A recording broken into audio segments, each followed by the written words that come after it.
नहीं सर, आवाज सही है। मुझे तो ठीक आ रही है, आपको मेरी आवाज आ रही है? जी जी, फर्स्ट क्लास है। अच्छा, शुरू करते हैं। अजीज दोस्तों, अस्सलाम वालेकुम, नमस्ते, सत श्री अकाल, गुड आफ्टरनून। JNK के हवाले से जाहिर है ये पूरा रीजन तकरीबन 150-200 करोड़ लोगों का रीजन सिर्फ JNK इशू पे होस्टेज है। और हर इंसान जो इस एरिया में रहता है वो इस इशू को सॉल्व देखना चाहता है, जो पीस चाहता है, जो हारमनी चाहता है। इस हवाले से लास्ट वीक हमने जम्मू से ताल्लुक़ रखने वाले डॉक्टर अमजद मिर्ज़ा साहब का इंटरव्यू किया था, जिससे कई नई चीज़ें पता चली थी। आज हमारे साथ हैं सुशील पंडित जी। सुशील पंडित जी एक अथॉरिटी हैं, ख़ास तौर पे उस रीजन की डेमोग्राफी, पॉलिटिक्स के हवाले से। मैं being a student of Indian politics and regional politics, मैं खुद सुशील जी से बात करना चाहता था एक अरसे से, और कुछ चीज़ें अपने लिए भी और दर्शकों के लिए भी सुनना चाहता था उनसे। नमस्ते Sushil ji, and thank you for joining us. बहुत बहुत शुक्रिया, आपने मुझे याद किया और मेरे लिए ये बहुत गौरव की, सम्मान की बात है कि मैं आज आपके साथ बातचीत में भाग ले रहा हूँ। Thank you sir. सर, हम शुरुआत करते हैं कश्मीर से। कश्मीर, हम पाकिस्तानी, बीइंग पाकिस्तानी, जब भी मैं बचपन से आज तक सुनता हूं तो कश्मीर की बात आती है तो पाकिस्तानी कहता है कि कश्मीर मुसलमान है और कश्मीर हमारा है। मैं ये जानना चाहता हूं कि ये भाट और लून और ये जितने भी कास्ट हैं कश्मीरी, हमने सुना ये तो हिंदू थे, तो ये कब से मुसलमान हुआ और ये कब से इनकी ठेकेदारी हुई? खास तौर पे जब मैं सुनता हूं कि कश्मीर के सबसे बड़े ठेकेदार हैं सैयद अली गिलानी साहब, तो सैयद तो कश्मीरी कहां से हो गए? सैयद मीन्स अरब। तो जरा हमें समझाएं कि ये कश्मीरी मुसलमानों का कब से है और क्या इसकी बैकग्राउंड है? शुक्रिया आरिफ साहब। कश्मीर, आपने इस मौजू को रखते हुए कहा था कि 150-200 करोड़ लोगों की मुस्तकबिल से जुड़ा हुआ एक मुद्दा है और इसी वजह से ये पूरा खित्ता, ये पूरा इलाका परेशान है, तशद्दुद से घिरा हुआ है, इस पर जंगें हुई हैं। तो परवेज मुशर्रफ जी से एक बार एक सहाफी ने पूछा था कि क्या कश्मीर का मुद्दा सुलझ जाएगा तो आपको लगता है कि फिर कोई दिक्कत नहीं पेश आएगी, फिर सब कुछ ठीक होगा, अमन चैन होगा? तो मुशर्रफ साहब अपनी साफगोई के लिए बहुत जाने जाते हैं। आप उनके साथ एक अग्री करें या ना करें, लेकिन आपको ये मानना पड़ेगा कि उनके मुंह से गाहे बगाहे उनके दिल की बात निकल जाती है। तो उन्होंने एकदम जवाब दिया कि नहीं, ऐसा नहीं होगा, क्योंकि जब तक भारत का साइज और कैपेबिलिटी इतनी बड़ी है कि वो पाकिस्तान के लिए खतरा बनी रह सकती है, पाकिस्तान को हमेशा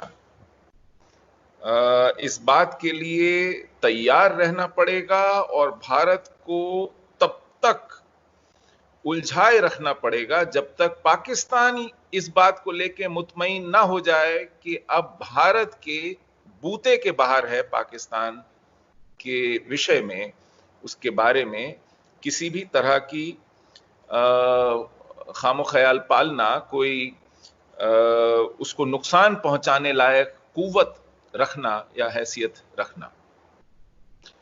तो ये उन्होंने एक मिलिट्री स्ट्रैटेजिस्ट के नाते, एक पाकिस्तान के सिक्योरिटी डॉक्ट्रिन के नाते ये उन्होंने कहा, क्योंकि आप पाकिस्तान का अगर रवैया देखें पहले दिन से, जिन्ना साहब ने कहा था कि मुझे I have received a moth eaten Pakistan.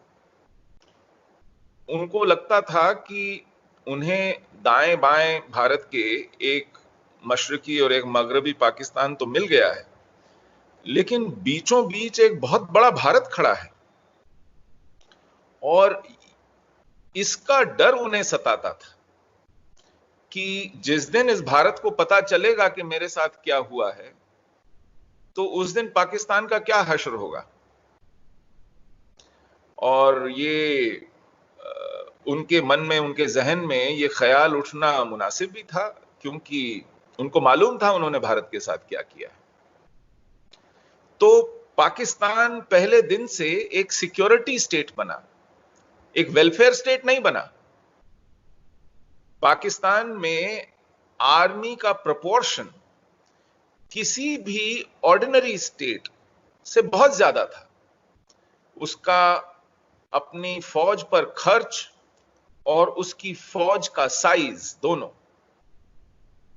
एक नॉर्मल स्टेट के, और खासकर ऐसा स्टेट जो डेवलपिंग स्टेट हो, जहां गुर्बत हो, जहां अभी तरक्की नहीं हुई हो, एक तरक्की याफ्ता रियासत के लिए, एक जहां गुर्बत का आलम ऐसा हो कि लोगों के पास खाने और रहने के इंतजाम करने की जरूरतें हों, तो ऐसी रियासत के लिए इतनी बड़ी फौज पालना और इतना खर्च करना ये मुनासिब नहीं था। और ये उसी सूरत हाल में जायज ठहराया जा सकता था जब तक कि ये फियर परसेप्शन, ये इनसिक्योरिटी ना पैदा की जाए कि हमें खतरा है, हमारे वजूद को खतरा है। और ऐसे में भारत की भी हालत कोई बहुत अच्छी नहीं थी। हम भी एक उसी खित्ते से थे, वही एक बड़ा हिंदुस्तान था जिसमें से पाकिस्तान अलग हुआ था, तो हमारी माली हालत भी बहुत अच्छी नहीं थी। तो ऐसे में शायद उनको ये लगा होगा कि पहले दिन से ही अगर वो दबाव बनाए तो ज्यादा अच्छा है। दूसरी बात, उनके जहन में सिर्फ दाएं बाएं दो पाकिस्तान खड़े कर देने का मंसूबा नहीं था, वो भारत के पेट में कम से कम आधा दर्जन पाकिस्तान देखना चाहते थे।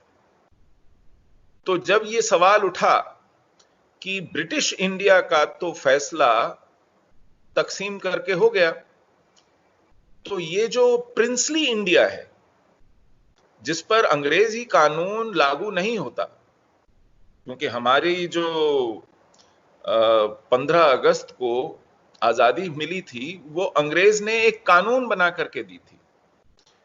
ब्रिटिश पार्लियामेंट में इंडिया इंडिपेंडेंस एक्ट पास किया गया था, उसके तहत सत्ता का हस्तांतरण हुआ था, ट्रांसफर ऑफ पावर हुई थी। तो वो जो ट्रांसफर ऑफ पावर है वो लागू की गई और उसके तहत हिंदुस्तान और पाकिस्तान वजूद में आए।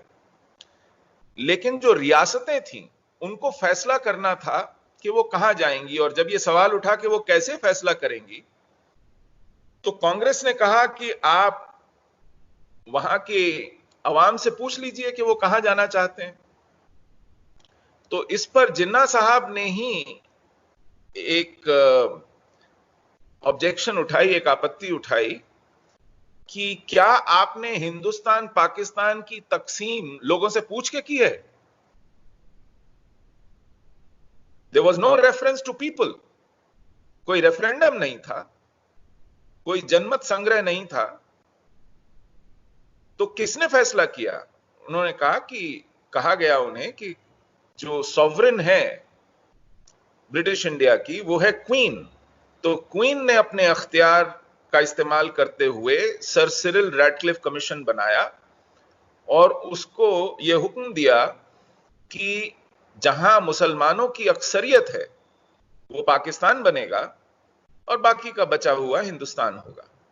तो इसी के चलते सिंध, पंजाब और खैबर पख्तूनख्वा पाकिस्तान के हिस्से आए और मशरिक में बंगाल के हिस्से किए गए और वहां मशरकी पाकिस्तान बना। तो अगर क्वीन सॉवरेन थी और उस रियासतों में सॉवरेन कौन है? तो पाया गया कि वहां के राजा, नवाब, निजाम, महाराजा ये सब हैं। तो आप उन पर अपनी जमहूरियत क्यों थोपते हैं? वहां लोगों से क्यों पूछते हैं? जो वहां के सॉवरेन है वो फैसला करेंगे। जैसे ब्रिटिश इंडिया की सॉवरेन क्वीन थी और उसने फैसला किया ऐसे तकसीम होगा, तो रियासतों के सॉवरेन्स पे ये छोड़ा जाए।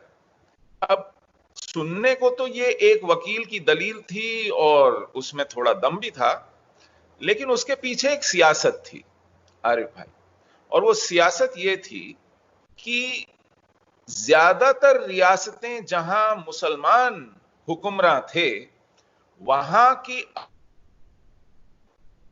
अगर आप अवाम से पूछते तो वो भारत मांगते, लेकिन अगर आप निजामों और नवाबों से पूछेंगे जो मुस्लिम लीग को फंड करते थे और जो जिन्ना की जेब में थे, वो तो मुसलमान पाकिस्तान के हक में बात करते।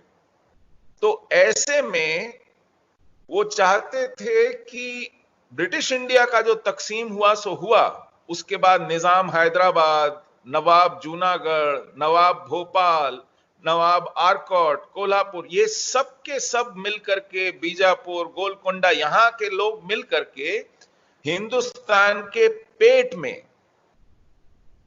जुनूब में एक और पाकिस्तान तामीर करें। अगर आप सालार जंग म्यूजियम जाएंगे जो हैदराबाद में है, वहां पर साउथ पाकिस्तान का एक नक्शा आपको मिलेगा, उसका तस्वुर था। तो वो हिंदुस्तान के पेट में एक पाकिस्तान देखना चाहते थे और फिर वो पाकिस्तान और मशरकी और मगरबी पाकिस्तान को जोड़ने वाला एक कॉरिडोर भी देखना चाहते थे, ताकि बीच की रियासतों को मिला करके उनमें एक कनेक्शन, एक टेरेस्ट्रियल कनेक्शन, नॉर्थ इंडिया, जी हां बिल्कुल, बीच में से गुजरता हुआ एक कॉरिडोर हो जो कि ईस्ट और वेस्ट पाकिस्तान को जोड़े। तो इसका मतलब जो बचा हुआ हिंदुस्तान उभरता, वो कटा फटा टुकड़ों में, कुछ शुमाल में, कुछ जुनूब में। यह उनका तस्वुर था कि बीच में एक मुश्त एक रियासत जो बड़ी हो और मुकम्मल हो और खुद मुख्तार हो और मजबूत हो, वो ना उभरे ताकि पाकिस्तान के लिए किसी तरह की कोई मुश्किल दरपेश ना आए। यह तस्वुर था उनका, और इसमें सिर्फ एक एक्सेप्शन था कश्मीर, क्योंकि वहां पर 70% के करीब जो अवाम था वो मुसलमान अवाम था, लेकिन महाराजा हिंदू था। अच्छा, ये 70% कश्मीर का कह रहे हैं, तो पूरी लद्दाख, जम्मू कश्मीर मिला के? पूरी रियासत का, क्योंकि उसमें गिलगिट बाल्टिस्तान भी था, उसमें मुजफ्फराबाद भी था, मीरपुर भी था, और फिर जम्मू का हिस्सा था, लद्दाख का हिस्सा था। तो इस पूरे हिस्से को, इस पूरी रियासत को अगर देखते आप एक मुश्त, तो लगभग 70% अवाम इसमें मुसलमान था। लेकिन आपने तय किया था कि ये फैसले महाराजे और नवाब और राजा तय करेंगे, तो वहां ये एक्सेप्शन हो गई कि राजा तो मुसलमान था, हिंदू था, महाराजा हिंदू था कश्मीर का, चाहे वहां का अवाम मुसलमान हो। तो लोगों ने जिन्ना से पूछा कि आपने कश्मीर के बारे में जुआ तो नहीं खेल लिया है, क्योंकि जिस बिना पर निजाम हैदराबाद और नवाब जूनागढ़ और नवाब भोपाल हिंदुस्तान में नहीं जाएंगे, उसी बिना पर हो सकता है कश्मीर पाकिस्तान ना आए, क्योंकि हिंदू महाराजा शायद तय करे कि उसे नहीं जाना है पाकिस्तान। तब आप क्या करेंगे? तो तब जिन्ना साहब ने कहा था कि नहीं, कश्मीर वो सेब है जो मेरी जेब में पहले से ही है। और उनसे पूछा गया कैसे, तो उन्होंने 3 वजह बताई। उन्होंने कहा कि सबसे पहली बात यह है कि 70% अक्सरियत जहां मुसलमानों की हो, उसको हिंदुस्तान अपने पास कैसे रख पाएगा? हिंदुस्तान के लिए यह बड़ा मुश्किल होगा। और दूसरा उन्होंने कहा कि कश्मीर जम्मू कश्मीर रियासत पाकिस्तान की सीमा से, उसके बॉर्डर से सटी हुई रियासत है। वहां पाकिस्तान कभी भी इंटरवीन कर सकता है, मुदाखलत कर सकता है, लेकिन हैदराबाद मुदाखलत नहीं कर पाएगा, वो बहुत दूर है। जूनागढ़ मुदाखलत नहीं कर पाएगा, भोपाल मुदाखलत नहीं कर पाएगा। तो ये एक इशू था जो कि उन्होंने दूसरा बताया, वजह थी कि पाकिस्तान के लिए ये शर्त जरूरी थी। और तीसरी शर्त जो उन्होंने बताई, वो कहा कि कश्मीर को जाने वाले जो रास्ते हैं वो सब पाकिस्तान होकर के जाते हैं। जो कश्मीर वादी है उसका रास्ता बारामूला, मुजफ्फराबाद होते हुए रावलपिंडी निकलता है, जमीन का रास्ता। जो जम्मू का रास्ता है वो रणबीर सिंहपुरा होते हुए सियालकोट निकलता है। और क्योंकि जम्मू कश्मीर रियासत एक लैंडलॉक्ड रियासत है, अपनी तमाम बुनियादी जरूरतों के लिए वो पाकिस्तान के ऊपर निर्भर करती है, डिपेंड करती है। यहां तक कि नमक और मिट्टी का तेल पाकिस्तान से आता है।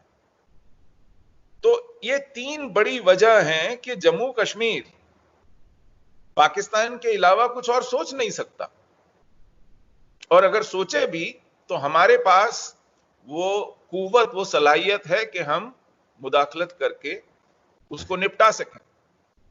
लेकिन हमें हिंदुस्तान के अंदर पाकिस्तान पैदा करने हैं, उसको टुकड़ों में काटना फाड़ना है, तो उसके लिए हमें वहां के नवाबों और निजामों को ताकत देनी होगी, उन्हें खुद मुख्तारी देनी होगी, जिससे कि वो पाकिस्तान के हक में फैसला कर सकें। तो ये एक पस मंजर है, ये एक कॉन्टेक्स्ट है जिसमें हमारा इस हिंदुस्तान पाकिस्तान का बंटवारा हुआ। और कश्मीर इस तरह उलझा कि जिन्ना साहब के मंसूबे किसी काम नहीं आए। सरदार पटेल ने समझाकर, बुझाकर, डराकर, धमकाकर, ललचाकर, हर तरीके से मनाकर सबको एक कर लिया। 15 अगस्त 1947 तक आते आते पूरे हिंदुस्तान में ये एका हो गया और सब रियासतें इधर मिल गईं। सिर्फ 2 रियासतें बची, एक हैदराबाद और एक जम्मू कश्मीर। इधर नेहरू और महाराजा हरि सिंह में खटपट चल रही थी। वो खटपट यूं चल रही थी कि शेख और नेहरू में काफी दोस्ती थी। शेख अब्दुल्ला जो कश्मीर के एक अच्छे कायद थे, जाने माने लीडर थे। जब इंडिया में क्विट इंडिया मूवमेंट चला तो उन्होंने क्विट कश्मीर मूवमेंट शुरू किया था 1946 में। इंडिया का क्विट इंडिया मूवमेंट चला था 1942 में। और ये अंग्रेजों के इशारे पर और महाराजा हरि सिंह को तंग करने के लिए था। महात्मा गांधी ने शेख अब्दुल्ला को समझाया कि भाई अंग्रेज के खिलाफ क्विट इंडिया मूवमेंट इसलिए है क्योंकि वो तो बहुत दूर से आया है, विलायत में रहता है, हिंदुस्तान में उसका क्या काम है, यहां तो कोई उसका लेना देना नहीं। लेकिन महाराजा तो यहीं का है, वो कहां जाएगा, वो कोई बाहर से थोड़े ही आया है, तो आप उसको बाहर कहां भेजेंगे। और दूसरी बात ये कि महाराजा बहुत वतन परस्त था। उसने अंग्रेजों से दुश्मनी मोल इसीलिए ली थी कि उसने 1930 की गोलमेज कॉन्फ्रेंस में साफ साफ अंग्रेज से कहा था कि आपको हिंदुस्तान को आजाद कर देना चाहिए और हिंदुस्तान को ब्रिटिश इंडिया और प्रिंसली इंडिया जैसे आर्टिफिशियल डिविजन्स में नहीं बांटना चाहिए, क्योंकि तब उस गोलमेज कॉन्फ्रेंस में करीब 14 रियासतों के बड़े नवाब, निजाम, महाराजा आए थे लंदन, जो बाकी सभी रियासतों की नुमाइंदगी कर रहे थे। और ये गोलमेज कॉन्फ्रेंस हुई ही इस वजह से थी कि कांग्रेस की जो मूवमेंट्स चल रही थी, जिसे वो नॉन कोऑपरेशन मूवमेंट कहते थे, असहयोग आंदोलन, या जो एक फ्रीडम मूवमेंट के अलग अलग दौर थे, तो उसमें उन्होंने कांग्रेस को अपनी औकात बताने के लिए कि भाई देखिए, ब्रिटिश इंडिया के हुक्मरान हम हैं और प्रिंसली इंडिया के हुक्मरान ये 14 बैठे हैं, और हम सब कानूनन अपनी अपनी रियासतें संभाल रहे हैं, हमारा एक वजूद है। आप कांग्रेस कहां से, किस खेत की मूली हैं, और आप किसकी बिना पर, आपने कौन सा चुनाव लड़ा है, कौन सा इलेक्शन लड़ा है, किसने आपको मुंतखब किया है, आप होते कौन है हिंदुस्तान के बारे में बात करने वाले। तो इस लिहाज से ये कॉन्फ्रेंस बुलाई गई थी ताकि कांग्रेस को बताया जा सके कि वो इररिलेवेंट है, वो कहीं शुमार में नहीं है।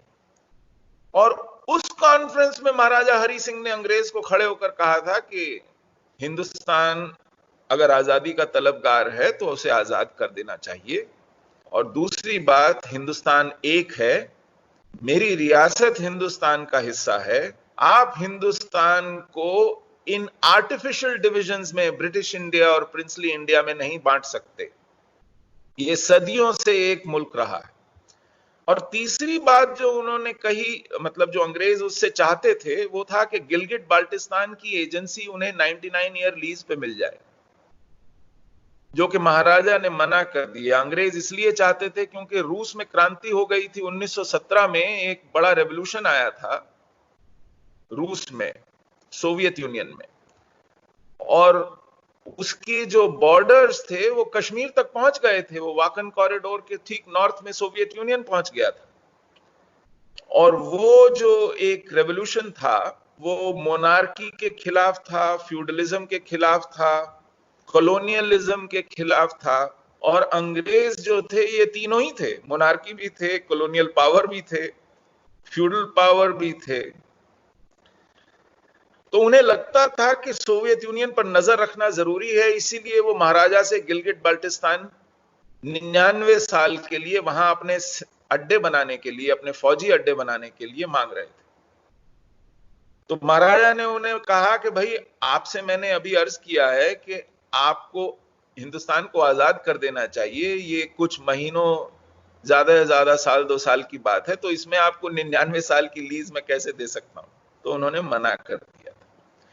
इन 3 वजूहात से परेशान होकर अंग्रेज ने शेख अब्दुल्ला को पाल पोस कर महाराजा के खिलाफ इस्तेमाल करना शुरू किया, और शेख अब्दुल्ला ने उस मूवमेंट को एंटी फ्यूडल मूवमेंट के तौर पर कश्मीर में लॉन्च किया। उन्होंने अपनी पार्टी बनाई, Jammu and Kashmir Muslim conference, और उन्होंने इस मूवमेंट को इस बिना पे लॉन्च किया कि मुसलमान अक्सरियत एक काफिर हुक्मरान के तहत नहीं महकूम नहीं हो सकती, ये कुरान में जायज नहीं है। तो उन्होंने, क्योंकि मुस्लिम अक्सरियत की रियासत थी जम्मू कश्मीर, हिंदू महाराजा के खिलाफ इस बिना पर भड़काना शुरू किया और अपनी जमात का नाम रखा जम्मू कश्मीर मुस्लिम कॉन्फ्रेंस। तो नेहरू ने उन्हें यह कहकर समझाया, मनाया कि अगर आप अपनी इस मुहिम को जारी रखें लेकिन नाम मुस्लिम से अलग कर दें, क्योंकि फिर वो सेक्युलर हो जाएगी तो ज्यादा अच्छा है, कांग्रेस के लिए भी मुनासिब होगा। और जितनी भी रियासतें देश भर में थीं, क्योंकि ब्रिटिश इंडिया में फ्रीडम मूवमेंट चल रही थी, तो कांग्रेस ने कहा कि रियासतों की आवाम फ्रीडम मूवमेंट से अलग क्यों रहे, तो रियासतों में भी फ्रीडम मूवमेंट की कोई गूंज, कोई एको, कोई परछाई पड़नी चाहिए।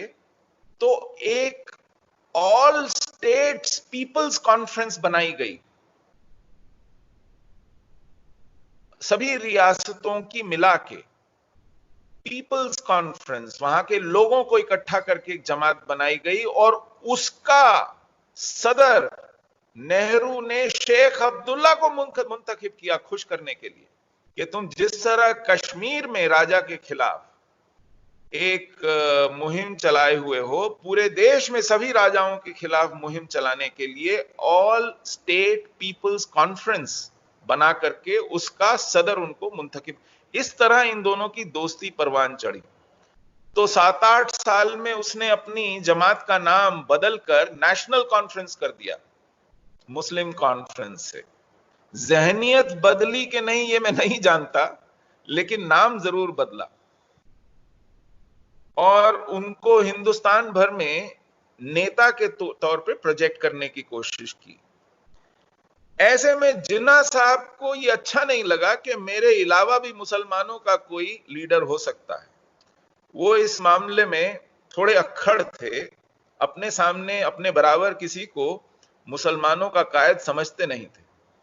तो जब वो कश्मीर गए और शेख से बात की कि चलिए, शेख साहब ने इनसे कहा कि मैं कश्मीर के बारे में कुछ खास शरायत रखना चाहता हूं, पाकिस्तान के अंदर जब कश्मीर आएगा तो कश्मीर के मुसलमानों के लिए कुछ खास शर्तें। तो उन्होंने कहा ऐसा कुछ नहीं होगा, जब पाकिस्तान बन जाएगा तब बात करेंगे, अभी शर्तों पे कुछ नहीं होगा। टका सा जवाब दे दिया जिससे शेख भी उखड़ गए और जिन्ना तो उखड़े हुए थे ही। तो एक तरफ नेहरू और शेख की दोस्ती थी और दूसरी तरफ शेख और जिन्ना की अनबन थी, और इसमें नेहरू और महाराजा की भी अनबन थी। वो अनबन ऐसे हुई कि जब शेख को महाराजा ने गिरफ्तार किया क्विट कश्मीर मूवमेंट के चलते, तो नेहरू पहुंच गए उस मूवमेंट को लीड करने। और क्योंकि शेख ने एक जुर्म किया था, ट्रीजन किया था महाराजा के खिलाफ मूवमेंट लीड करते हुए, उसके खिलाफ बगावत बुलंद की थी और वो एक जुर्म था, तो नेहरू जब उस जुर्म को करने पहुंचे तो महाराजा ने उन्हें भी गिरफ्तार कर लिया। और नेहरू जो सोचते थे कि मैं आने वाले हिंदुस्तान का वजीर आजम हूं, ये कौन सा किस बला का महाराजा है जिसने मुझे गिरफ्तार करने की हिमाकत की है, तो उन्होंने उसके खिलाफ एक बहुत बड़ी नफरत पाल ली। और जब वो महाराजा बात करना चाहता था नेहरू से एक्सेशन के बारे में, उन्होंने कहा जब तक शेख को अपना वजीर आजम नहीं बनाओगे और उसको नहीं भेजोगे मुझसे बात करने, तुमसे कोई बात नहीं होगी। तो इस वजह, और सरदार पटेल को कश्मीर के मामलों से अलग रखा। तो सरदार पटेल जिसने पूरे हिंदुस्तान को एक कर दिया 15 अगस्त आते आते, और कश्मीर के मामलों से उसे अलग रखा गया, और कश्मीर के राजा से नेहरू बात करके राजी नहीं, क्योंकि शेख अब्दुल्ला जो जेल में है उसको पहले प्रधानमंत्री बनाइए, वजीर आजम बनाइए, तब नेहरू बात करेंगे। तो कश्मीर का मामला इस वजह से लटका रहा।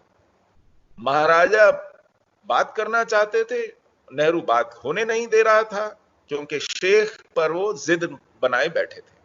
तो इधर जिन्ना को लगा कि पूरे देश में अपनी रियासतें खड़ी करने का मंसूबा तो नहीं रहा, ऐसा ना हो कि कश्मीर हाथ से निकल जाए, तो उन्होंने, उन दिनों एक साहब हुआ करते थे इस्कंदर मिर्जा, वो खैबर पख्तूनख्वा के गवर्नर हुआ करते थे, फ्रंटियर प्रोविंस कहा जाता था उसको तब।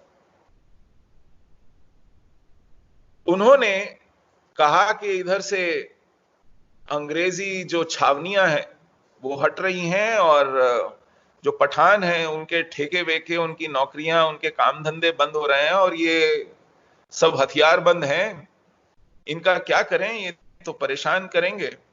तो जिन्हा ने कहा कि ठीक है, ये जो महसूद ट्राइबल्स हैं इनके ट्रक चला करते थे कराची से पेशावर, ये छावनियों में सप्लाई का काम किया करते थे, हथियारबंद भी थे, ट्रक भी इनके पास थे। तो सिकंदर मिर्जा से कहा गया कि आप 1000 ट्रक और 10,000 जिहादी भेज दीजिए कश्मीर की तरफ, कहिए वहां जिहाद करना है, वहां बहुत माल गनीमत है।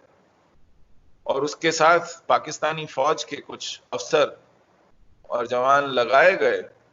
तो पाकिस्तान ने जम्मू कश्मीर रियासत पर धावा बोल दिया। 20 अक्टूबर 1965 1947 को 14 अगस्त को पाकिस्तान वजूद में आया था और फिर महाराजा ने जिन्ना से मोहलत मांगी थी, एक स्टैंड स्टिल एग्रीमेंट साइन किया था कि साहब मुझे अभी कोई भी फैसला लेने में दुश्वारियां दरपेश हैं, मुझे बहुत लोगों से इस पर मशवरा करना है, मेरी रियासत में किस्म किस्म के लोग हैं, जगह जगह अलग बोलियां बोली जाती हैं, अलग अलग रीजन्स हैं, क्लाइमेट्स हैं, ज्योग्राफीज हैं, तो मैं सबसे राय मशवरा करूं, इसमें वक्त लग रहा है। तो जिन्ना साहब ने बहुत शौक से वो साइन कर लिया कि मैं ठीक है, तब तक कोई मुदाखलत नहीं करूंगा, किसी भी तरह का स्टेटस को बिगाड़ने वाली चीज नहीं करेंगे। लेकिन फिर हमला कर दिया और हमला करने से पहले जो फौज थी महाराजा की, उसमें जाहिर है कि बहुत से मुसलमान फौजी भी थे, उनमें घुसपैठ करके बगावत पैदा कर दी, क्योंकि इस्लाम के नाम पर पाकिस्तान बना था और जम्मू कश्मीर का महाराजा हिंदू था और कहा गया कि महाराजा को चेताया गया कि भाई देखिए ऐसा ना हो कि बगावत हो जाए। उन्होंने कहा नहीं, ये सब मेरे बहुत जाने माने लोग हैं, मेरे वफादार हैं, ऐसा कुछ नहीं होगा। लेकिन मीरपुर में कर्नल नारायण सिंह की क़यादत में जो फौज तैनात थी, उसके मुसलमान फौजियों ने रात को अपने साथी फौजियों, ब्रदर सोल्जर्स को निहत्था करके मार दिया, कत्ल कर दिया। और वहां से बगावत शुरू हुई और फिर महाराजा की फौज तितर बितर हो गई और उधर मैसूद पठानों का हमला और पाकिस्तानी फौज का हमला जारी था। तो महाराजा भागकर दिल्ली आए और बोला कि मेरी हिफाजत कीजिए। नेहरू ने कहा कि जब तक शेख आपका वजीर आजम नहीं बनेगा, और कश्मीर वैसे भी भारत का हिस्सा नहीं है, भारत की फौज भारत की हिफाजत के लिए है, तो फिर उन्होंने बिना शर्त न सिर्फ भारत के साथ इलाक किया, बल्कि शेख को भी नेहरू की मर्जी के साथ, मतलब अपना नुमाइंदा बनाया और कहा कि ठीक है ये वजीर आजम भी बनेंगे, अपने सब अख्तियार छोड़ दिए। तो उस लेटर ऑफ एक्सेशन पर लॉर्ड माउंटबैटन और महाराजा हरि सिंह के दस्तखत हैं, जिसके तहत जम्मू कश्मीर रियासत हिंदुस्तान में एक्सीड कर गई, उसका एक्सेशन हुआ। ये बड़ा लंबा सा जवाब मैंने आपको दिया, पूरी तारीख बताते हुए। बहुत जरूरी, क्योंकि ये सब चीजें हर आदमी जी, तो ये इस कॉन्टेक्स्ट में कश्मीर न सिर्फ भारत में आया, बल्कि कश्मीर पर भारत और पाकिस्तान की पहली जंग हुई। और ये जंग लगभग 1.25 साल चली। इसी बीच नेहरू यूनाइटेड नेशंस भी चले गए और यूनाइटेड नेशंस में सिक्योरिटी काउंसिल में ये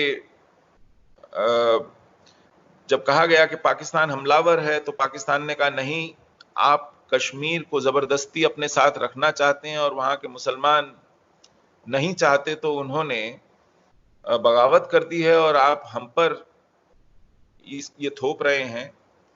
तो फिर एक कमीशन बनाया गया, एक ऑस्ट्रेलियन जज थे,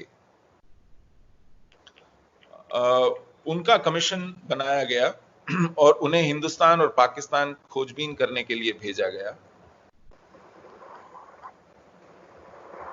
और उन्होंने, उनको जब सबूत दिए गए, पकड़े गए पाकिस्तानी प्रिजनर्स ऑफ वॉर, उनकी शिनाख्ती दस्तावेज, उनका असला, और वो लेकर के जब पाकिस्तान गए, तो पाकिस्तान ने कबूला कि हाँ हमारे कुछ फौजी कश्मीर में हैं, हालांकि हमारे कागजों में वो छुट्टी पर हैं, लेकिन हो सकता है कश्मीर में मुसलमानों पर तशद्दुद होता देखकर उनसे रहा नहीं गया और अपने भाइयों की खिदमत करने वो पहुंच गए। ऐसा कुछ गोलमोल झूठ बोला उन्होंने। और जब पाकिस्तान मान गया कि हमारी फौज कश्मीर में है, तो हिंदुस्तानी फौज ने अपनी सरकार से, नेहरू से कहा कि हमें अगर ये मुकम्मल तौर पे जंग जीतनी है तो हमें सप्लाई लाइंस को और कमांड एंड कंट्रोल स्ट्रक्चर को टारगेट करना पड़ेगा, वरना ये जंग हर पंचायत, हर कस्बे, हर गली मोहल्ले में लड़ी जाती रहेगी और न जाने कितनी देर चलेगी। नेहरू ने मना कर दिया। उन्होंने कहा नहीं, एक भी गोली बॉर्डर के पार नहीं मारी जाएगी। तो फौज ने पूछा क्यों? पाकिस्तान तो मान गया है, सिक्योरिटी काउंसिल में मान गया है कि उनकी फौज यहां पर दाखिल हो गई है। तो नेहरू ने कहा वो मान गया हो, लेकिन पाकिस्तान ने अभी तक फॉर्मली वॉर नहीं घोषित की है हम पर। They have not declared war on us. तो इसलिए आप भी अपना एक हाथ पीठ पीछे बांधकर लड़ते रहिए। तो लड़ते लड़ते कोई 1.25 साल हो गया और कोई 60% कश्मीर इन्वेजन से फ्री करा लिया गया। अच्छा, तो आगे से आगे थी जी, पाकिस्तान के जो ट्राइबल्स थे, ये इससे भी आगे आ चुके थे। ये एयरपोर्ट तक पहुंच गए थे श्रीनगर के। अच्छा, जी हां। और एयरपोर्ट, सिर्फ एक रास्ता बचा था हिंदुस्तानी फौज के कश्मीर में दाखिल होने का, क्योंकि सड़क का तो कोई रास्ता था नहीं। अक्टूबर का महीना था और केवल एयरपोर्ट से लैंड करके आप फौजी उतार सकते थे वादी में। और एयरपोर्ट घिर चुका था। जब पहली कुछ जहाजों ने वहां लैंडिंग की तो सबसे पहला मोर्चा तो एयरपोर्ट पे लगा। अच्छा।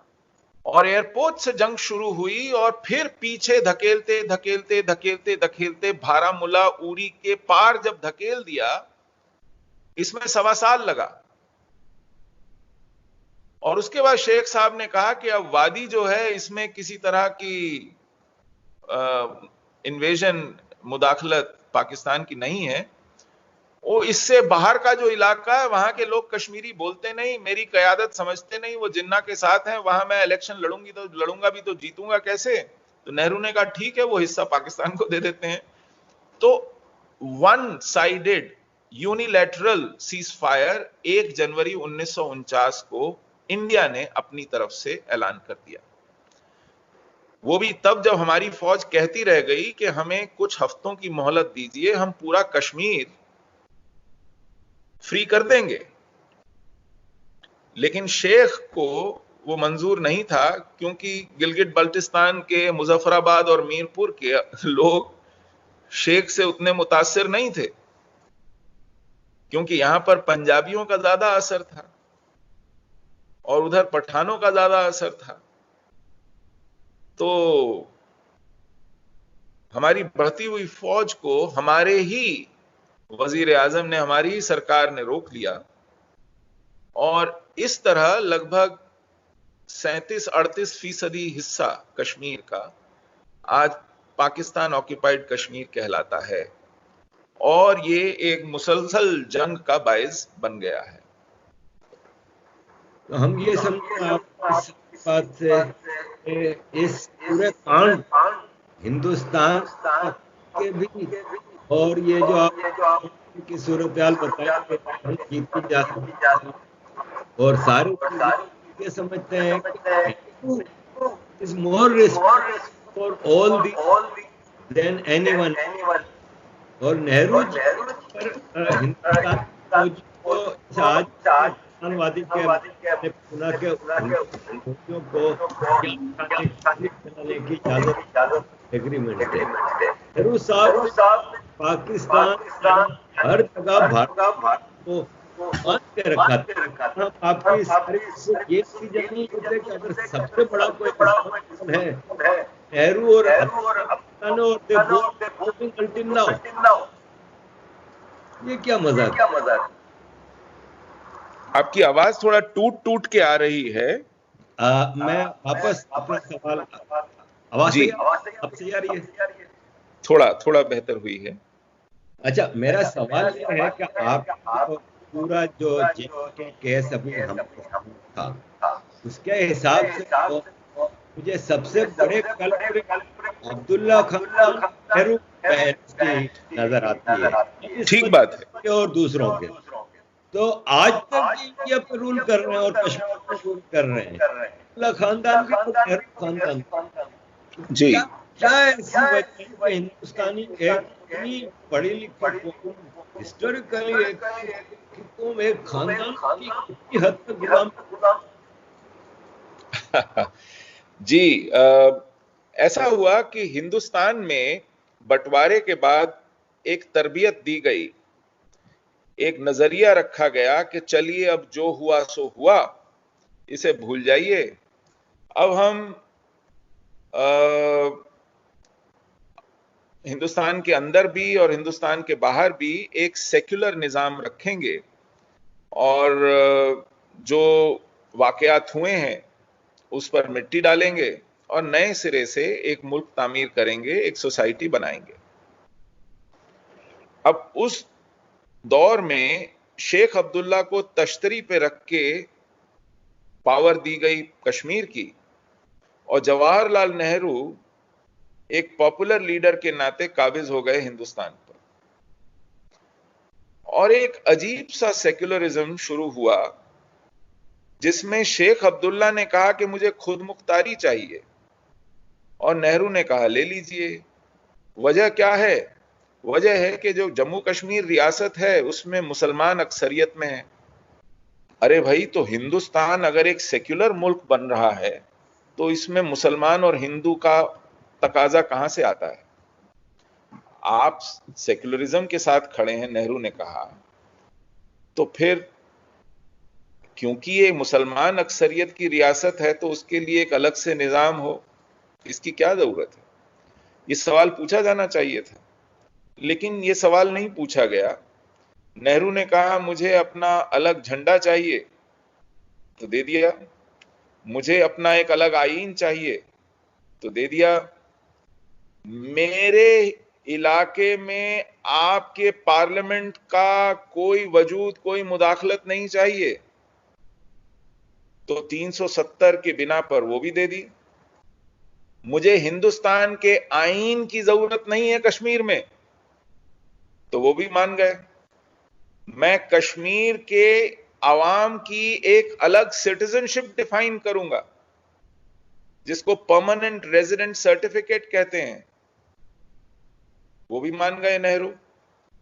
आपके सुप्रीम कोर्ट की कोई मुदाखलत नहीं होगी कश्मीर में, मान गए। आपका इलेक्शन कमीशन कश्मीर में कोई वजूद नहीं रखेगा, मान गए। आपका कंट्रोलर एंड ऑडिटर जनरल जो सरकार के खर्चों के हिसाब किताब रखता है, निगरानी रखता है, उसका कोई वजूद नहीं होगा, उसकी कोई जुरिस्डिक्शन नहीं होगी कश्मीर में, ये भी मान गए। तो आप हिंदुस्तान की सरजमीन पर एक पाकिस्तान और बनाने चले थे,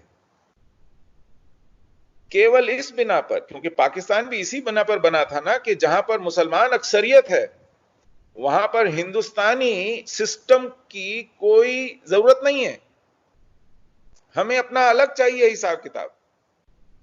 तो वो हिसाब किताब ईस्ट पाकिस्तान वेस्ट पाकिस्तान बन के हो गया। अब एक अलग हिसाब किताब जम्मू कश्मीर का भी अलग हो गया। वो टेक्निकली इंडिया में है क्योंकि उसने इंडिया के साथ एक्सीड किया है, लेकिन एक्सीड करने के बाद भी वहां ना इंडियन कॉन्स्टिट्यूशन चल रहा है, ना इंडियन पार्लियामेंट की जुरिस्डिक्शन है, ना इंडियन सुप्रीम कोर्ट की जुरिस्डिक्शन है, ना इंडियन इलेक्शन कमीशन की जुरिस्डिक्शन है। उनकी सिटीजनशिप अलग से डिफाइंड है। और कमाल की बात यह थी कि अगर वहां पर रेस्ट ऑफ इंडिया से, बाकी मुल्क से कोई हिंदुस्तानी शहरी जाना चाहे तो उसे परमिट लेना पड़ता था। जैसे आप किसी दूसरे मुल्क में वीजा लेके जाते हैं। हाँ हाँ हाँ।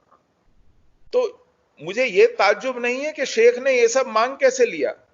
नेहरू ने। उसकी शेख ने मांगा ना। हाँ, मांग कैसे लिया? मांग कैसे लिया, एक मुल्क का हिस्सा होते हुए इस सब के ऊपर उसने इंसिस्ट कैसे किया, मुझे इस बात का ताज्जुब नहीं है।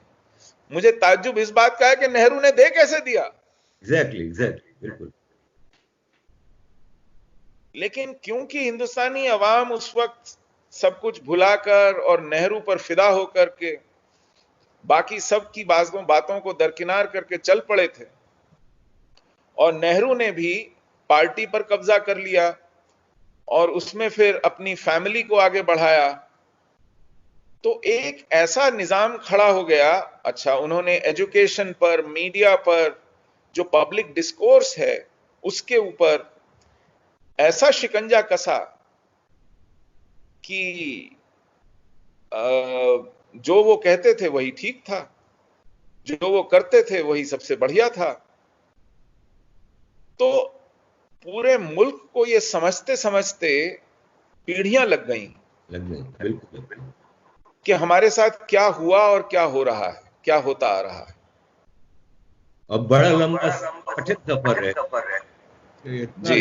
और सुशील भाई, सवाल है कि 48, 14 से 19 पे हम आते हैं, तब तक considerably was very basic, फिल्मों की कोई मेजर चीज, ये एक अचानक सेशन जो ओरिजिन कश्मीरी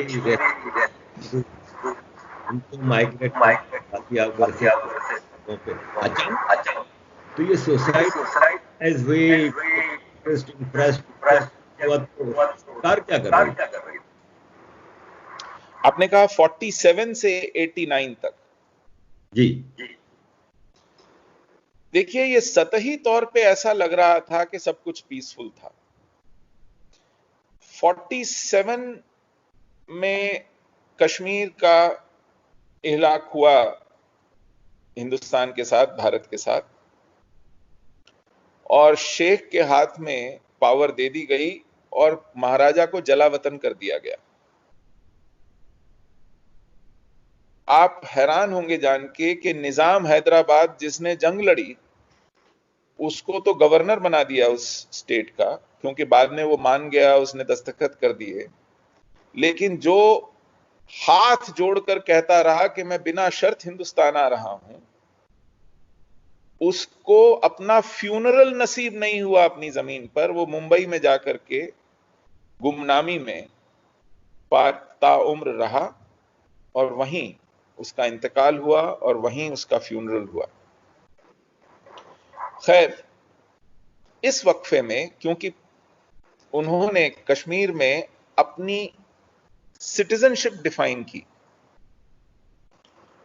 और वहां जितने भी फंडामेंटल राइट्स इंडियन कॉन्स्टिट्यूशन के थे वो लागू नहीं होते थे, क्योंकि हिंदुस्तान का आईन वहां लागू नहीं होता था, हिंदुस्तान का सुप्रीम कोर्ट नहीं वहां लागू होता था। तो वहां मनमानी करने का दौर शुरू हुआ, और उस मनमानी में जो कश्मीर वादी के हिंदू थे, हिंदू कश्मीरी पंडित जिनको कहते हैं, हमारा कुल मिला के लेना देना जिंदगी में पढ़ने लिखने से था। तो हम सिर्फ नौकरियां करते थे, या टीचर्स थे स्कूल में, या सरकारी इदारों में थे, कहीं पोस्टमैन थे, कहीं डॉक्टर थे, कहीं ओवरसियर इंजीनियर थे, कहीं मुंशी हकीम थे, कहीं कहीं गांवों में खेतों में मवेशी पाल लेना भी होता था। लेकिन आम तौर पर हमारी वाबस्तगी पढ़ाई लिखाई से थी। तो एक तो सरकारी इदारों में, हायर एजुकेशन में, प्रोफेशनल एजुकेशन में हमें एडमिशन देना बंद कर दिया। मेरिट लिस्ट में भी जो आते थे उस पीरियड में 40s के बाद, जी हाँ, जी हाँ, जी हाँ, जो टॉप करते थे एग्जाम्स, स्कूल के बोर्ड टॉप करते थे, ग्रेजुएशन में मेरिट लिस्ट में आते थे, उन्हें भी पोस्ट ग्रेजुएशन के लिए, इंजीनियरिंग के लिए, मेडिसिन के लिए नहीं देते थे एडमिशन। 70% का एक फॉर्मूला इन्होंने बनाया कि कश्मीरी मुसलमानों को ही मिलेंगी, वो चाहे नौकरियां थी, चाहे एडमिशन थे, कम से कम 70%, बल्कि इससे ज्यादा दे देते थे, लेकिन 70% तो एक कट ऑफ था कि इससे कम तो बिल्कुल नहीं देंगे। और बाकी के 30% के लिए कुछ थोड़ा बहुत जम्मू दे दिया, थोड़ा बहुत लद्दाख दे दिया, कश्मीरी हिंदू के हिस्से कुछ आता नहीं था। और जम्मू में भी मुसलमान थे, तो कुछ जम्मू के मुसलमानों के लिए, राजौरी, पुंछ, डोडा, किश्तवाड़ के मुसलमानों के लिए, तो हिंदुओं के हिस्से कुछ आता नहीं था। तो हम लोगों को रिस रिस कर कश्मीर से बाहर पढ़ने जाना हो या नौकरी ढूंढने जाना हो, तो हमारी जलावतनी ऐसे शुरू हो गई थी। और हम लोग किसी तरह सीने पे पत्थर रख के, मन मसोस के, क्योंकि अपना घर है, अपनी जमीन है, अपनी जगह है, वहां रह रहे थे। और हमारे एक बड़े इंटेलेक्चुअल हैं, डॉक्टर तोशखानी, वो कहते हैं रह नहीं रहे थे, सह रहे थे। सह रहे थे। और फिर ये सहना जब असहनीय हो गया, जब सहन करने के बाहर हो गया, क्योंकि धीरे धीरे वो एग्रेसिव होता गया, जो हॉस्टिलिटी थी। फिर रातों रात नहीं नहीं नहीं नहीं। एक बात मैं आपको और बताता चलूं, जब शेख अब्दुल्ला ने इंडिया के साथ एक्सेशन को मान लिया, तो कश्मीर में एक जमात थी, जमाते इस्लामी, उसने इसकी मुखालफत की। जमाते इस्लामी के पास एक कैडर भी था। जमाते इस्लामी और शेख अब्दुल्ला में बनती नहीं थी। शेख अब्दुल्ला पॉपुलर लीडर था, जमाते इस्लामी एक तासुबी जमात थी, वो इस्लाम की बिना पर चल रही थी। हालांकि शेख अब्दुल्ला में भी इस्लामियत की कोई कमी नहीं थी, उसकी हर तकरीर कुरान की एक आयत से शुरू होती थी। लेकिन वो, अगर पाकिस्तान इस्लाम पर ज्यादा तरजीह देता था, तो शेख अब्दुल्ला कश्मीर पर ज्यादा तरजीह देता था। मुसलमान कश्मीरी या कश्मीरी मुसलमान, इसका जो एक नुआंस है, एक फर्क है, आप समझिए। तो शेख के लिए कश्मीरी मुसलमान एक बहुत बड़ी बात थी। पाकिस्तान कश्मीर को कश्मीरी मुसलमान नहीं, मुसलमान कश्मीरी के तौर पे देखता था। पहले वो मुसलमान है, फिर चाहे वो कश्मीरी है या डोगरी है या लद्दाखी है या पहाड़ी है या गुजरी है, जो भी कुछ है। इस छोटे से नुआंस में ये पॉलिटिक्स बटी।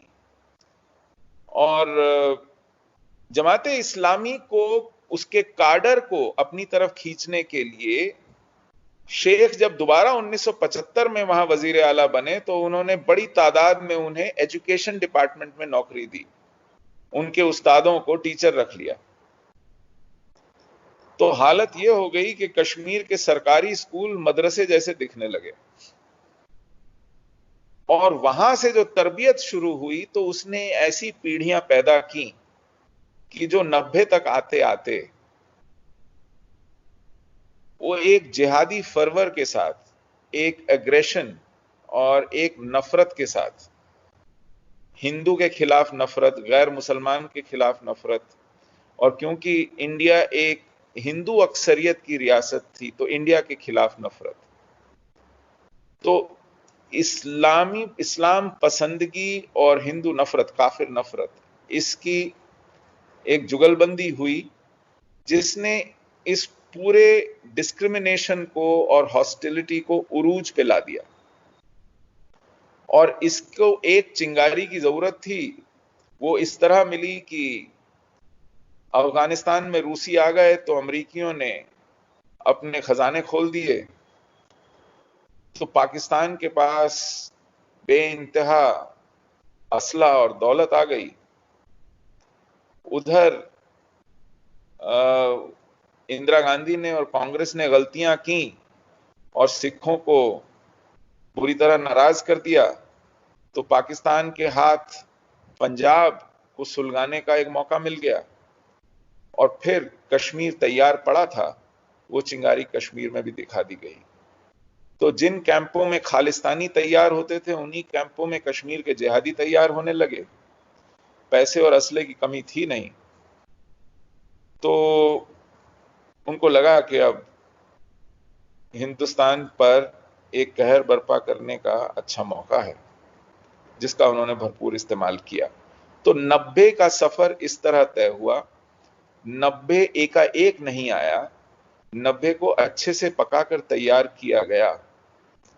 और 90 से पहले 1986 में दंगे हुए अनंतनाग में। तब फरवरी का महीना था, मुफ्ती मोहम्मद सईद का घर का इलाका पड़ता है बिजबिहारा, और कश्मीर में कांग्रेस की सपोर्ट से एक ब्रेकअवे नेशनल कॉन्फ्रेंस की हुकूमत चल रही थी, जो दामाद थे शेख अब्दुल्ला के, उनकी सदारत में वो वजीर आला थे। उनका नाम था गुलाम मोहम्मद शाह।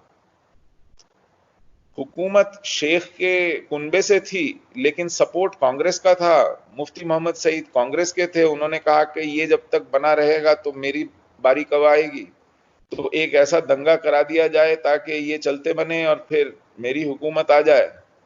उस दंगे में हम गरीब मारे गए, क्योंकि दंगा किसके खिलाफ करना है।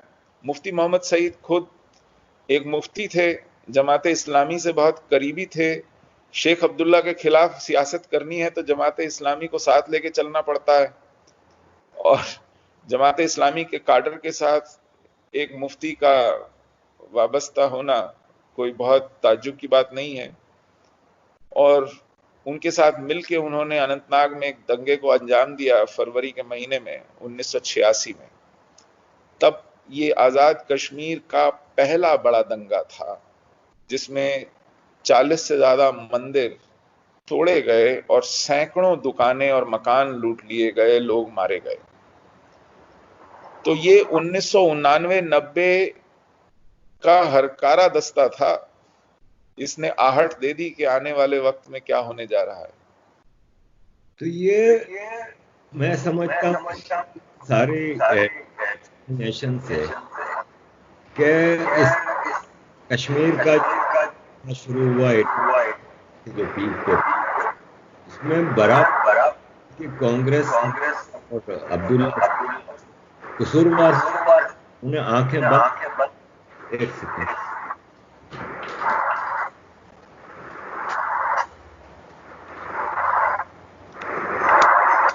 आंखें बंद सारे और कश्मीर में रहा। हम आज आपने देखा शेख बीजेपी के वालिद और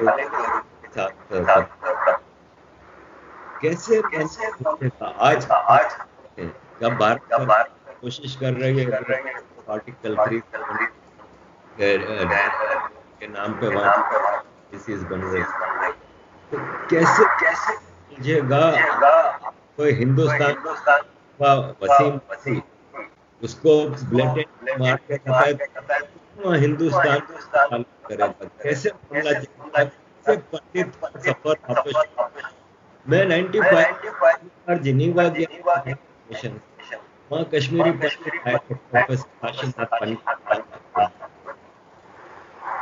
वो हमें उनका ये कहना है कश्मीर जम्मू में टेंट्स रख दिया, बोले यहाँ गेन करने के लिए जबरदस्त बजाय वापस सिक्योरिटी देते एक सिंपैथी इतनी बड़ी भारत चले नोटिस में आके इतनी बड़ी भारत ब्लैकमेल होती। चले अब कांग्रेस का दौर, अब कैसे मामला रोज में हो रहे हैं, नाम लेवा है हो रहे हैं खतरे। तो आप कैसे जाएंगे लोग वापस?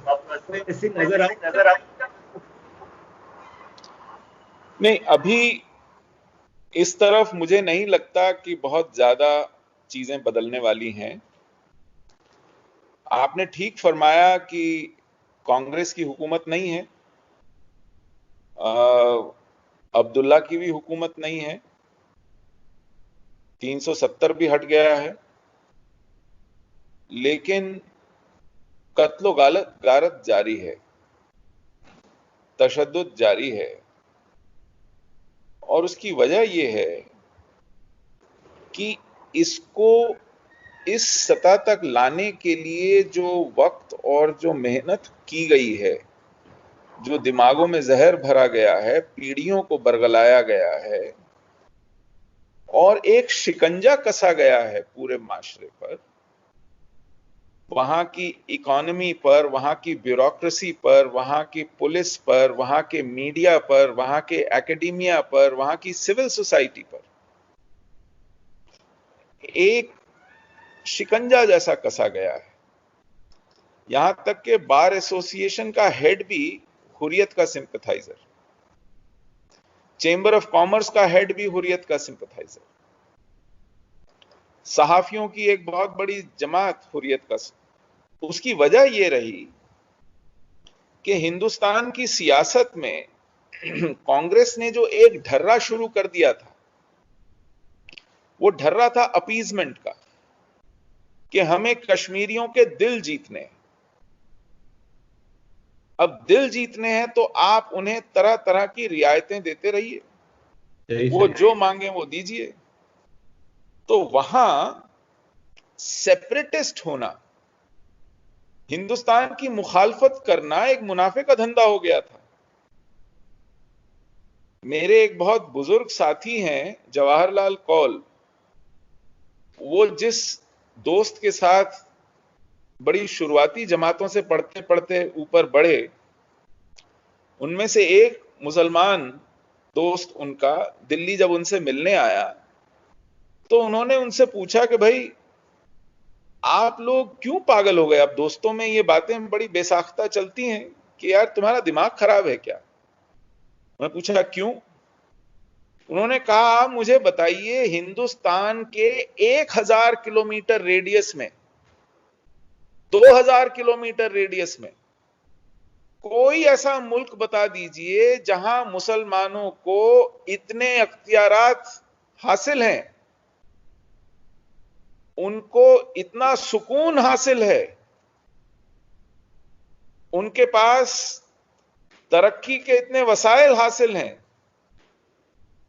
आप मुझे एक ऐसा मुल्क बता दीजिए जहां मुसलमान इतने खुश हैं। 1000-2000 किलोमीटर रेडियस में किसी भी डायरेक्शन में निकल जाइए। उन्होंने कहा नहीं, ऐसा कोई मुल्क नहीं है। तो उन्होंने कहा फिर बताइए कि आपको हिंदुस्तान में तकलीफ क्या है? तो जवाब में उनके दोस्त ने उनसे कहा कि आप हिंदुओं में ऐसा माना जाता है कि कोई मंत्र होता है, वो मंत्र बोलने से आपकी ख्वाहिश पूरी हो जाती है, ऐसा होता है क्या? तो ये जो जवाहरलाल कौल थे हमारे बुजुर्ग साथी, उन्होंने सोचा, उन्होंने कहा सुना तो मैंने भी है कि ऐसा होता है कि कोई मंत्र बोला जाए उससे दिल की ख्वाहिश पूरी हो जाती है। तो कहते हैं आपने कोई ऐसा मंत्र कभी पाया है, आपकी कोई दिल की ख्वाहिश पूरी हो जाए, ऐसा कुछ सुना है? उन्होंने कहा ऐसा तो मेरे पास आज तक कोई आया नहीं है मंत्र। तो उनके मुसलमान दोस्त ने कहा लेकिन हम कश्मीरियों को वो मंत्र मिल गया है। तो उन्होंने पूछा वो क्या है वो मंत्र? तो उन्होंने कहा वो मंत्र है पाकिस्तान जिंदाबाद। कि जब हम पाकिस्तान जिंदाबाद बोलते हैं, हिंदुस्तान की रियासत घुटनों के बल आकर हमसे पूछती है कि हुजूर क्या खिदमत की जाए आपकी। तो हम ऐसा कहना क्यों बंद करें? यह निजाम नाफिज किया गया कश्मीर में। तो जो वहां हिंदुस्तान जिंदाबाद बोलता है उसको जूते पड़ते हैं, उसको गोली भी खानी पड़ती है। बड़ा लंबा सफर है आपका। तो हिंदुस्तान भी उसको कुछ नहीं समझता, क्योंकि हिंदुस्तान कहता है ये तो अपनी जेब में है, ये तो पहले ही हिंदुस्तान जिंदाबाद बोल रहा है, इसके ऊपर क्या खर्च करना। खर्च उस पे करो, दिल उसका जीतो जो आपसे रूठा बैठा है।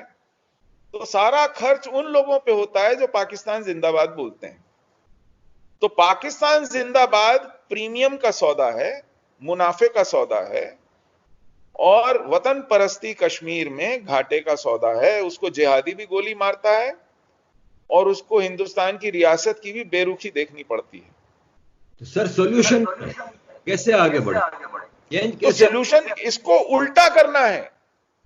जो पाकिस्तान जिंदाबाद कह रहा है उसको दामादों की तरह पालना बंद करना है। ग्रेट।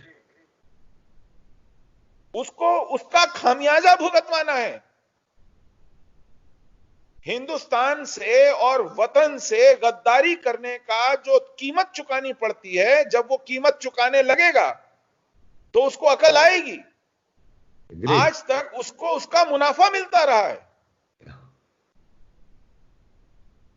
सर हमारे एक दोस्त है रविचंद्रन साहब, उन्होंने एक सवाल आपके लिए भेजा है।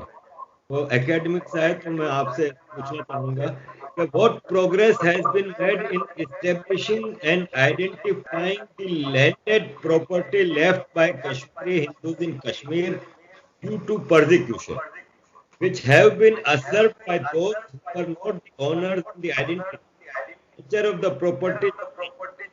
तो ये क्या है जो प्रॉपर्टीज आप छोड़ कब्जे हो गए, आप क्या एक धेला कॉम्पनसेशन नहीं मिला है किसी को। आप लोगों को तो इंडिया ओन ही नहीं करता, बिल्कुल नहीं करता। एक नया पैसा कॉम्पनसेशन नहीं मिला है किसी को। और अब भी इस सरकार ने भी कोई ऐसा कमीशन बिल्कुल नहीं दिया है। और 25,000 नॉन कश्मीरी को डोमिसाइल मिले हैं, तो आप लोगों के रिपेट्रिएशन के लिए क्या हो रहा है? फिलहाल तो कोई पॉलिसी नहीं है, कोई प्रपोजल नहीं है। देखिए, हम 3 चीजों की मांग कर रहे हैं, या कहें 4 चीजों की मांग कर रहे हैं। हम कह रहे हैं कि आप हमें सैलाब ज़दा लोगों की तरह ट्रीट मत कीजिए। आप हमें जलजला ज़दा लोगों की तरह ट्रीट मत कीजिए। हम वहां किसी नेचुरल कैलामिटी की वजह से नहीं निकले थे। हमारी नस्ल कुशी की गई है। हम जेनोसाइड विक्टिम्स हैं। आप जेनोसाइड को एक्नॉलेज कीजिए, सबसे पहली बात। जब तक आप ये नहीं मानेंगे कि हमें हमारी शिनाख्त की वजह से वहां से मारा गया, लूटा गया, बेदखल किया गया, तब तक आप लीपापोती कर रहे हैं और कुछ नहीं कर रहे हैं। हमारे पास वहां अपने घर थे, जमीन थी, काम थे, धंधे थे, मंदिर थे, सारे बंद हो गए। तो हमारे पास वो सब कुछ था जो आज आप कह रहे हैं कि खैरात में लीजिए और चले जाइए। हम तो वो सब छोड़ करके आए ना वहां से, तो आज आपसे ये खैरात क्यों लें? हम इसलिए छोड़ के आए कि हमारी जान पे बनाई थी, वहां नस्ल कुशी हो रही थी। आप उस नस्ल कुशी पर पर्दा डाल रहे हैं। ये पर्दा डालना बंद कीजिए, उसको आप एक्सेप्ट कीजिए, उसको एक्नॉलेज कीजिए कि वहां जो हमारे साथ हुआ वो एक नस्ल कुशी थी, नंबर 1। नंबर 2, इस नस्ल कुशी के दौरान हमारे खिलाफ जो जुर्म हुए, जो वारदातें हुई, जो कत्ल हुए, उन सब में से एक की भी आज तक तफ्तीश होकर, मुकदमा चलकर, सुनवाई होकर सजा तय नहीं हुई है। मुजरिम घोषित नहीं हुआ है, तय नहीं हुआ है, जस्टिस नहीं मिला है, इंसाफ नहीं मिला है। आप इस सरकार से उम्मीद रखते हैं आगे ऐसा कुछ होगा? क्योंकि आर्टिकल 70 के बाद बहुत उम्मीदें बन गई थी। बिल्कुल, हमें उम्मीद है। हमें उम्मीद है तो इसी सरकार से है, लेकिन अभी तक 30 सालों से ये सिर्फ उम्मीद ही है, और इस सरकार के भी 6 साल निकल गए हैं और ये उम्मीद पूरी होती दिखाई नहीं पड़ रही है। एफआईआर के ऊपर एफआईआर, हजारों फर्स्ट इंफॉर्मेशन रिपोर्ट्स पड़ी हुई हैं, उन पर धूल जम रही है, उस पर किसी तरह का कोई मुकदमा कहीं नहीं चल रहा है। तो ये हमारी दूसरी मांग है कि पहली मांग तो है कि हमारी नस्लकुशी को एक्नॉलेज कीजिए, और दूसरी मांग ये है कि जो विक्टिम्स हैं और जो सर्वाइवर्स हैं उनके साथ इंसाफ कीजिए। क्या हमारी डेमोक्रेसी और हमारा क्रिमिनल जस्टिस सिस्टम बांग्लादेश से भी गया बीता है क्या? उन्होंने 1971 के वॉर क्रिमिनल्स को फांसियां दी हैं, स्पेशल ट्राइब्यूनल्स चलाकर।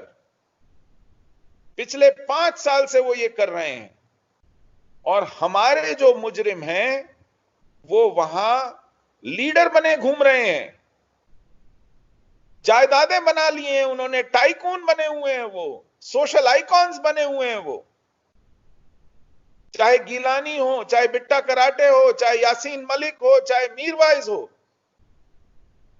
ये लोग हमारे खून से ऊपर से नीचे तक सराबोर हैं। इन्होंने हमारी कत्लो गारत में शामिल हुए हैं, ये शमूलियत की है।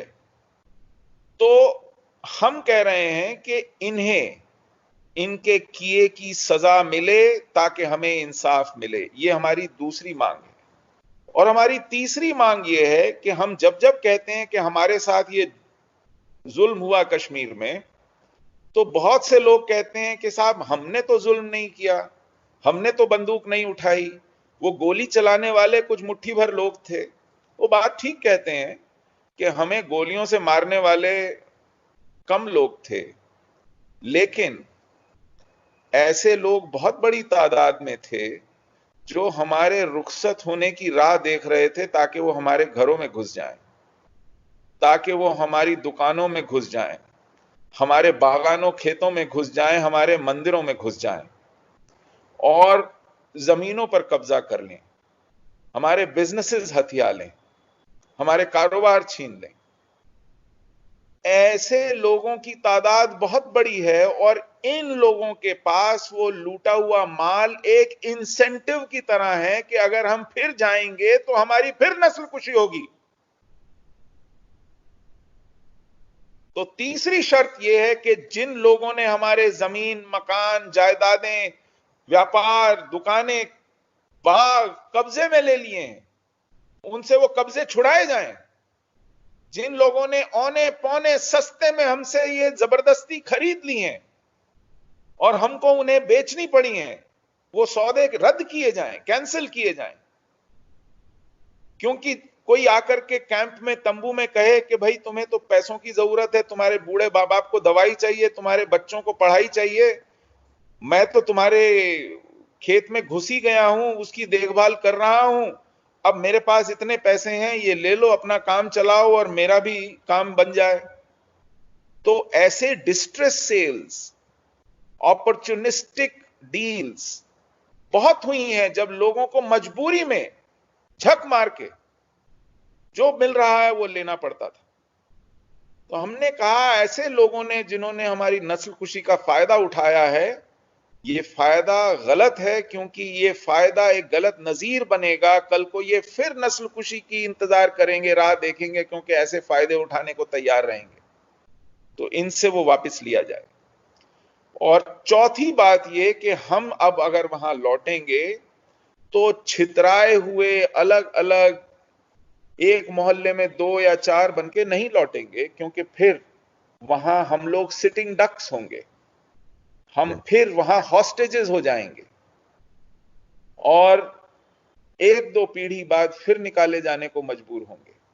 तो अब हमें सबको, पूरी कम्युनिटी को एक जगह, एक मुश्त इकट्ठा करके बसाया जाए ताकि हम अपनी कम्युनिटी रीबिल्ड कर सकें।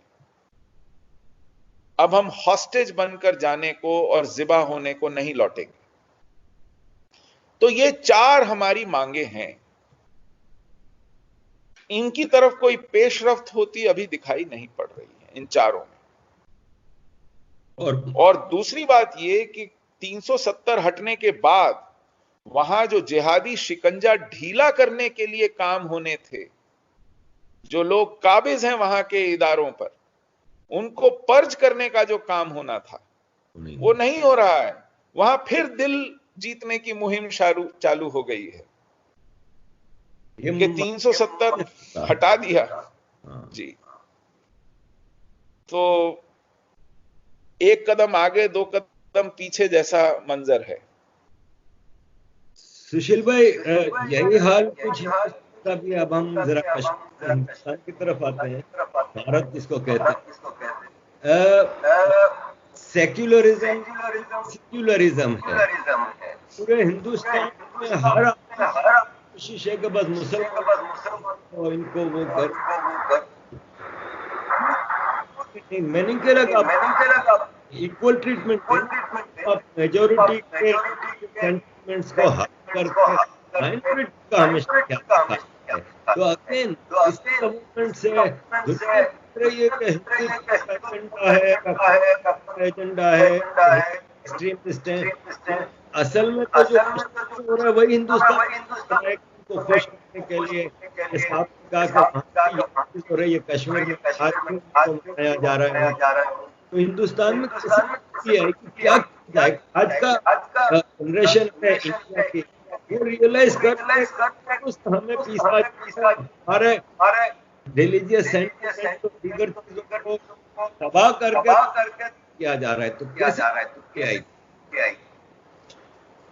ये सच में बहुत दुख की बात है और बहुत ही खतरनाक मोड़ लेने वाली है ये बात। मैं आपको एक छोटा सा एग्जाम्पल दूंगा, आप गूगल करके देख सकते हैं। इंडिया में पिछले साल जो सेंट्रल गवर्नमेंट की 19 मिनिस्ट्रीज हैं, 19 मंत्रालय हैं, वजारतें हैं, उन्होंने स्कॉलरशिप्स दी थी स्टूडेंट्स को। 80%, 80% ये स्कॉलरशिप्स मुसलमान बच्चों को मिली। 7.5% स्कॉलरशिप्स क्रिश्चियन बच्चों को मिली और 4.5% से कम स्कॉलरशिप्स हिंदू बच्चों को मिली, जो कि 80% मुसलमान, हाँ, जो कि 80% है पॉपुलेशन का, 4.5% से कम। ऐसा नहीं है कि गुर्बत कम है हिंदुओं में, बहुत है। ऐसा नहीं है कि उनमें डिजर्विंग लोग नहीं है, मेरिटोरियस लोग नहीं है। दिक्कत यही है कि आज भी जो निजाम बन गया है, जो एक जहनियत बन गई है, जो पॉलिसी स्ट्रक्चर में घुस गई है बात, वो ये है कि हमें माइनॉरिटीज के लिए बढ़ चढ़ के काम करना है, चाहे वो मेजॉरिटी के एक्सपेंस पे ही क्यों ना हो। और इसी वजह से ये परवर्जन आया है। ये परवर्जन है, ये और कुछ नहीं है। बदलेगा। अगर ये नहीं निकला तो ये बम की तरह फूटेगा।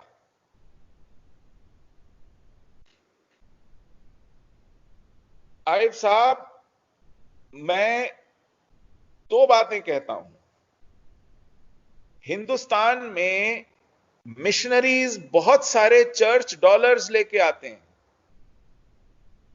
वो इसी तरह कन्वर्ट करते हैं कि आइए हम आपके बच्चे का अपने मिशनरी स्कूल में एडमिशन करा देंगे या मिशनरी अस्पताल में फ्री इलाज करा देंगे। तो जो गुर्बत के मारे हैं वो खाने पीने और पढ़ने लिखने, बच्चों के मुस्तकबिल के लिए ईसाई हो जाते हैं। एक दूसरी जमात है जो पेट्रो डॉलर्स लेके आती है वो बड़े बड़े मदरसे खोलती है, और इसी तरह गुर्बत के नाम पर और पैसे खर्च करके वो भी कन्वर्जन में तुल लगी हुई हैं,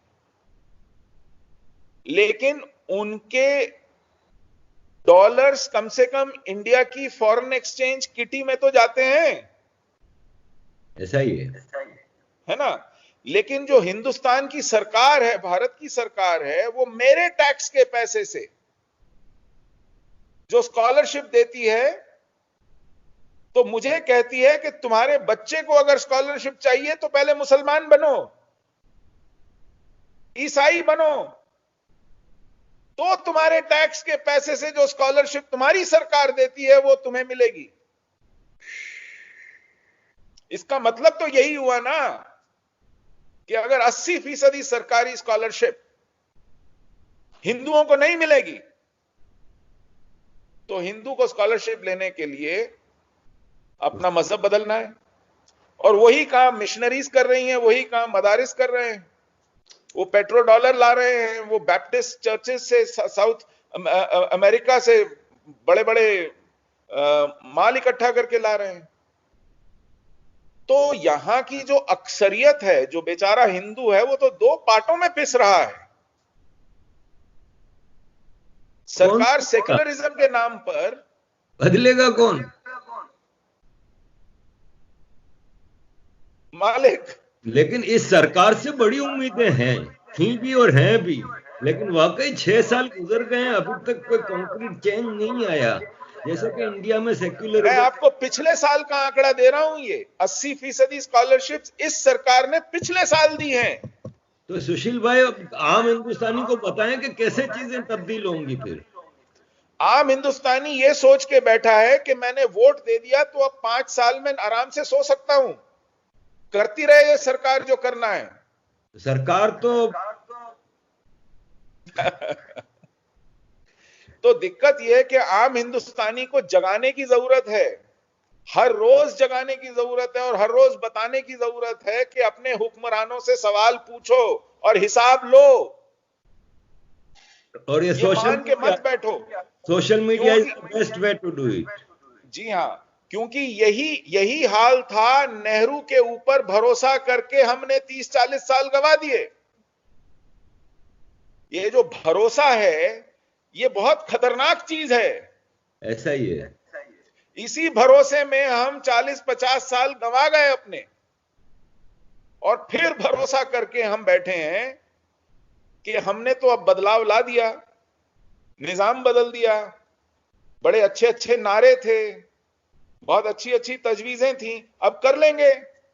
अब कभी कभी कुछ कर भी देते हैं, 370 जैसी चीज हो जाती है, लेकिन बदल आते आते इतनी देर हो जाती है कि आप कहें कि साहब operation is successful but the patient is dead.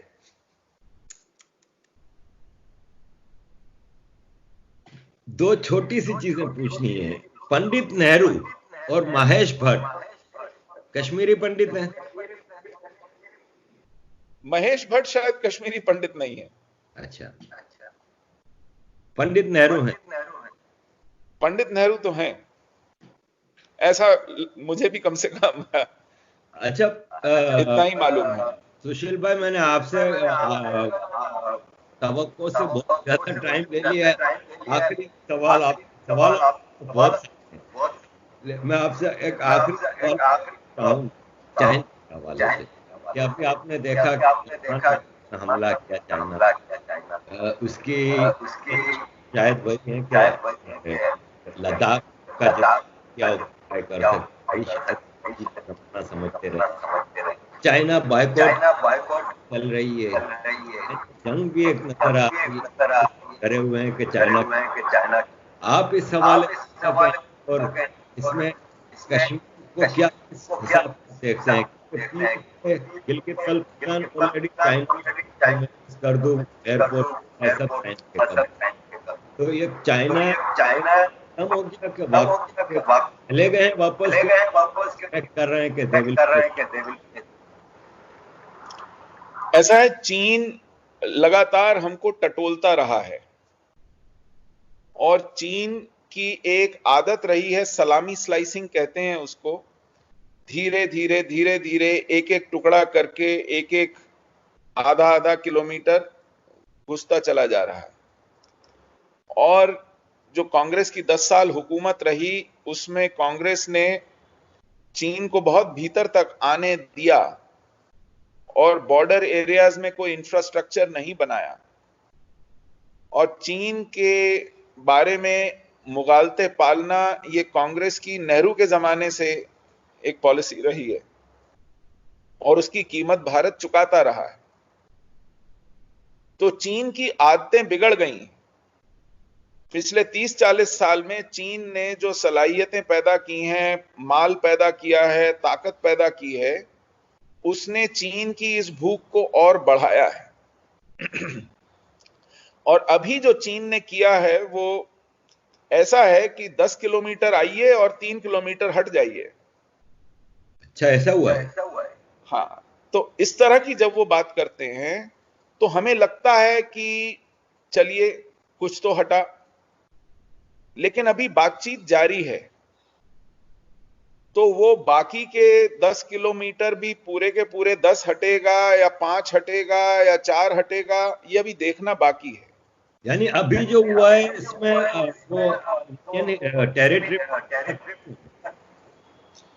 जी हाँ, ऐसा है कि ये डिमार्केटेड टेरिटरी नहीं है, लेकिन जिन हिस्सों को इंडियन आर्मी ट्रेडिशनली पेट्रोल करती रही है और उसके बाद जो बफर जोन है, उन हिस्सों को पार करते हुए चीन बहुत नजदीक आकर के चौकियां बनाने बैठ गया था और हमारी सीमा के भीतर झांक कर देखने लायक वांटेज पोजीशंस पर, हाइट्स पर, रिजेस पर आ गया था। और ये जो नेगोशिएशंस हुई हैं, ये डिसएंगेजमेंट की नेगोशिएशंस हैं, ये स्टेटस को एंटी की नेगोशिएशंस नहीं है। अच्छा, अभी डिसएंगेजमेंट का मतलब यह है कि हमारी फौजें जो आईबॉल टू आईबॉल हैं, वो एक एक 2-2 किलोमीटर पीछे हटेंगी। अच्छा,